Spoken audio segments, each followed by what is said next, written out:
Baie hartlik welkom aan jou by hierdie geleentheid. As die Here wil, lê ons kinders belydenis van geloof af eerskomende Sondag. En daarom wil ek vra, kom ons doen 'n gebed en bid vir hulle. Hemelse Vader, baie dankie vir elke jong mens wat in hierdie gemeente ook betrokke is. Vader, ons besef dat ons gemeente onafgerond sou wees as hierdie jong mense nie as deel van ons aanvaar word nie. En ons wil in hierdie oggend vir hulle intree vir die geweldige belangrike keuses wat hulle elke dag van hulle lewe moet uitoefen. Dat hulle dit sal doen vanuit die wysheid wat U in U woord as handleiding vir ons lewe vir hulle gee.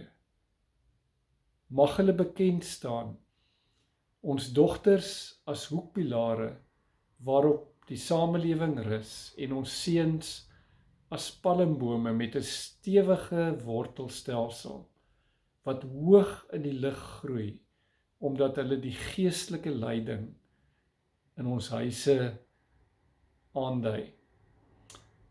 Ons bid dit in die wonderlike naam van ons Here Jesus Christus. Amen. Ek wil op grond van die feit dat elkeen van ons elke dag met baie belangrike keuses gekonfronteer word, 'n vinnige illustrasie vertel. 'n sekere Eskimo het 2 honde gehad, 'n swart hond en 'n wit hond. Op 'n Saterdagoggend het hy hierdie 2 honde na die markplein van die nabygeleë dorpie geneem en dan het hy hulle teen mekaar laat beklei en het die mense van die dorpie gewet op watter hond gaan wen. Maar die mense het nooit vooraf geweet watter hond dit sal wees nie. En so gebeur dit op 'n dag dat een van sy beste vriende by hom kom en vir die Eskimo vra, hoe kry jy dit reg dat ons nooit vooraf kan voorspel watter hond die wenner gaan wees nie?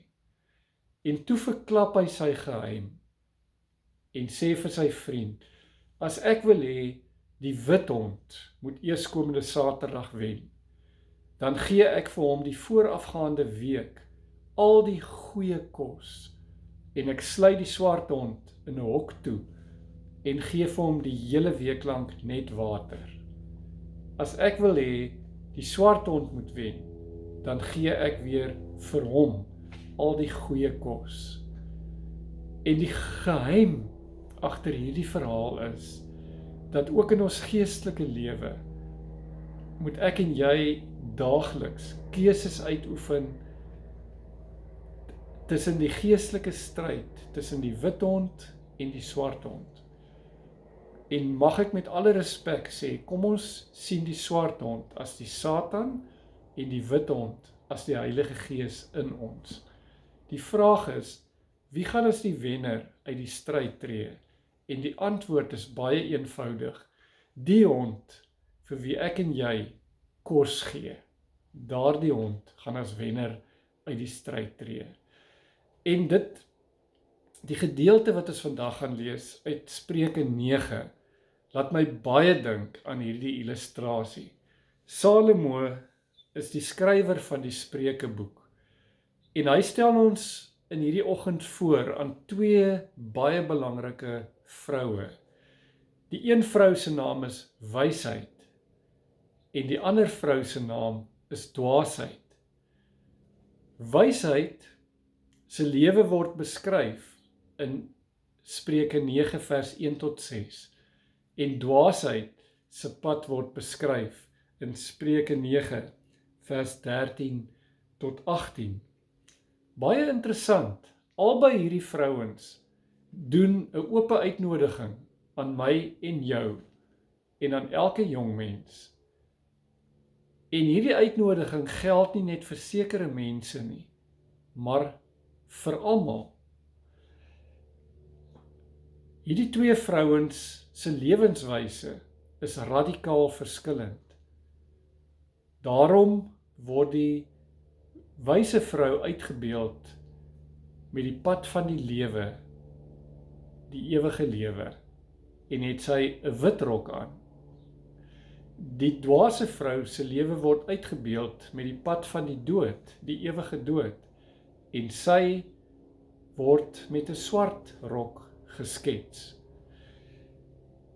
Die vraag op die ou end is, watter een van hierdie twee vrouens gaan die stryd om die harte van jong mense en my en jou lewe in hierdie dag wen?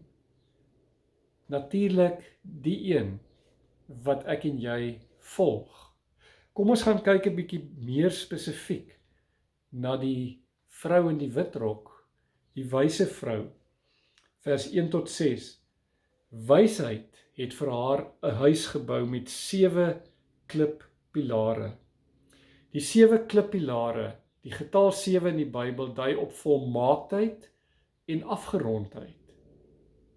Dit beteken dat diegene wat haar volg, gaan ook 'n afgeronde en op die ou end 'n 7 maal gelukkige, volmaakte lewe hê met die wederkoms van die Here Jesus.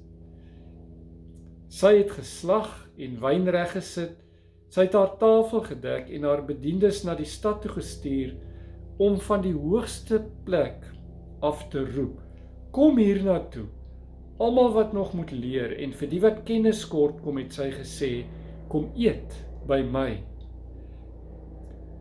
Kom drink van die wyn wat ek reggesit het, neem afskeid van die onkunde dat julle kan lewe. Kom op die pad van insig. Die 7 klippilare is simbolies van 'n kragtige huis wat sy bou vir diegene wat haar volg.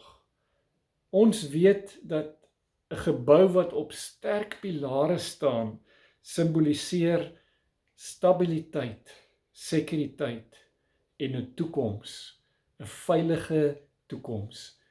En dit is wat hierdie vrou van wysheid simboliseer. En dit stem vir my oor met die gelykenis wat Jesus in Lukas 14 vertel van die uitnodiging na die groot maaltyd. En dan stuur die gasheer van hierdie maaltyd vroegtydig sy slawe uit om die gaste te gaan uitnooi. En wanneer die slawe die eerste maal uitgaan om hulle uit te nooi, dan antwoord hulle bevestigend op die uitnodiging.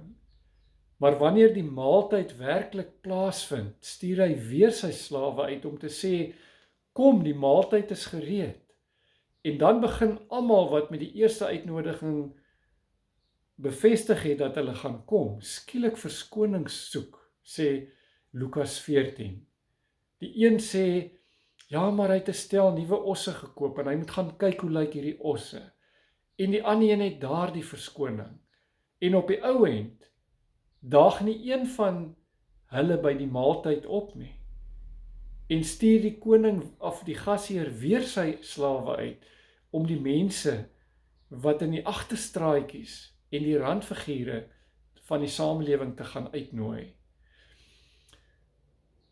En so is dit ook met die vrou van wysheid en die vrou van dwaasheid. Albei van hulle stuur 'n uitnodiging. En albei van hulle stuur 'n uitnodiging na presies dieselfde mense toe. Die vraag is, wat gaan ek en jy kies? Gaan ons die wyse vrou se pad kies, of gaan ons die dwaase vrou se pad kies? Die wysheid sê Spreuke 1 vers 7 vir ons, begin by die dien van die Here, uit 'n persoonlike verhouding met die Here Jesus Christus, want alleen hy gaan vir ons help om reg te kies. En daarna is daar vir my 'n pragtige teks wat wysheid en hierdie uitnodiging van die wyse vrou vir ons baie mooi verduidelik in Prediker 3. En dit klink so, waar Salomo vir ons die volgende sê, dan sê hy vir ons, dit gaan goed met die mens wat wysheid gevind het.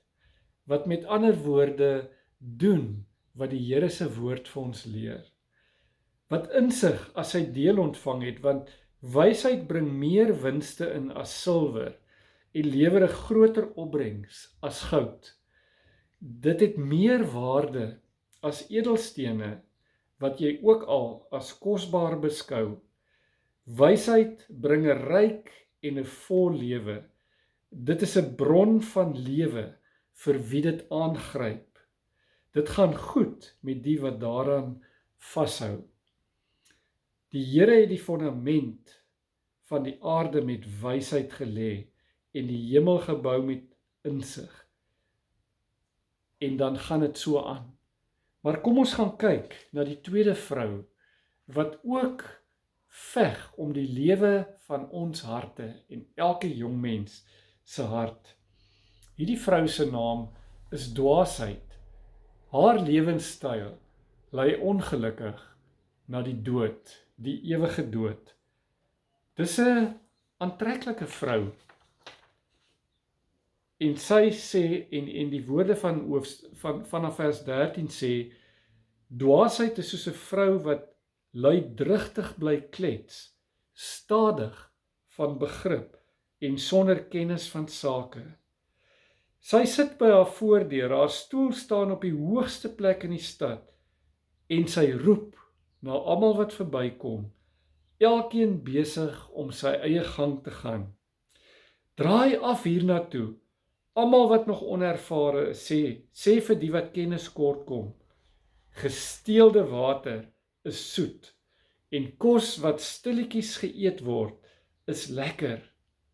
Die wat na haar luister, besef nie dat die dood self daar wag nie, dat die wat hulle deur haar laat nooi het, klaar diep in die doderyk is nie. Ja, hierdie dwaase vrou se lewenswyse lyk op die oog af baie aantreklik, as ek die woord cool mag gebruik vir ons jong mense. Dis soos 'n prank video wat jou hart laat val. Dit lyk lekker. Dit waartoe sy jou uitnooi, die pad waarop sy wil hê jy moet saam met haar stap, lyk baie aantreklik. Lekker vir die oomblik, maar die einde, glo my, is glad nie van nie. 9 vers 17 sê uitdruklik vir ons, gesteelde water is soet, kos wat stilletjies geëet word, is lekker. Ja, sy bedwelm ons om die lewe vir ons verskriklik aantreklik te maak, maar die pad wat sy wil hê ek en jy moet volg, skree absoluut teen die Here se wil in. Dit is presies die teenoorgestelde pad as wat die Heilige Gees en God se woord vir ons voorstel. Dinge lyk geweldig opwindend, maar aan die einde vernietig jy jou eie lewe, want sê sy, die wat na haar luister besef nie dat die dood self daar wag nie, dat die wat hulle deur haar laat nooi het, klaar diep in die doderyk is nie. Ek wil graag saamvat, ek en jy hoor elke dag 2 stemme.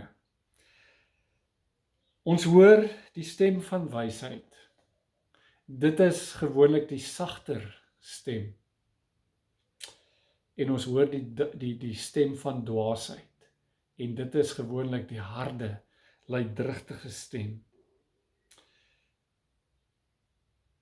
Die sleutel tot die regte keuse tussen hierdie 2 stemme is Spreuke 9 vers 10, waar die Here vir ons baie duidelik sê, wysheid begin met die dien van die Here. Dit gaan oor 'n persoonlike verhouding. Wie van die 2 gaan wen? Psalm 127 vers 1 gee vir ons die antwoord. As die Here die huis nie bou nie, bou ons te vergeefs daaraan. 1 Johannes 4 vers 4 sê, die Gees van God wat binne in ons woon, is sterker as die Satan in die wêreld. Wie gaan wen? Die een vir wie ons vandag kos gee, is die wenner. Onthou altyd, vandag se keuses bou môre se lewe. En vir elke jong mens wat na hierdie boodskap luister, wil ek graag sê, maak jou keuses met die oog op 40-jarige ouderdom. Wanneer elkeen van ons by 'n halfpad merk kom en terugkyk oor ons lewe, en dan gebeur een van twee dinge. Of jy wil jou hare uit jou kop uittrek vir die keuses wat jy gemaak het, omdat jy die vrou dwaasheid gevolg het. Of jy kan terugkyk oor jou lewe en met reg sê, ek dank die Here vir sy genade, want as ek terugkyk oor my lewe, dan sal ek my lewe net so weer wil leef, omdat jy die weg van die vrou van wysheid gekies het. Daarom wil ek jou graag met 'n uitdaging huis toe stuur.